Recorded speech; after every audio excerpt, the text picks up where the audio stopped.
હાલો મિત્રો, હું રૈયોલી ગામ બાલાસિંદોરમાં આવી ગયેલો હતો રૈયોલીમાં ડાયનોસોર જોવા માટે અને આવી ગયો. આમાં ફેરો થઈ ગયો છે. રૈયોલી આવે ક્યારે ખબર પડી બંધ છે. આજે તમને બતાવું, બહારથી નજારો બતાવી દઉં. ડાયનોસોરનો ગેટ છે.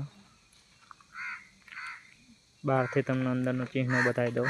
એન્ટ્રી થતાં જ ડાયનોસોરનો સ્ટેચ્યુ તમને જોવા મળશે.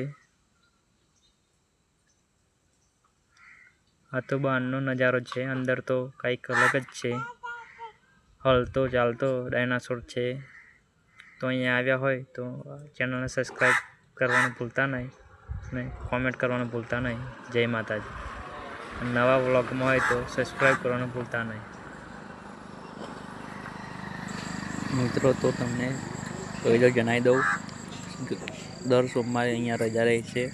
એટલે સોમવારે કોઈને અહીંયા ફરવા આવવું નહીં. અમે તો અહીંયા હલવાયા, તમે પણ હલવાતા નહીં. એટલે ખાસ નોંધ લેવી. બીજો ડાયનાસોર અંદર એન્ટ્રી થવાનો, અહીંયા ફરવા આવવું નહીં. હાલો તો ચાલો, આટલે બ્લોગ આપણે સમાપ્ત કરીએ છીએ. જય માતાજી.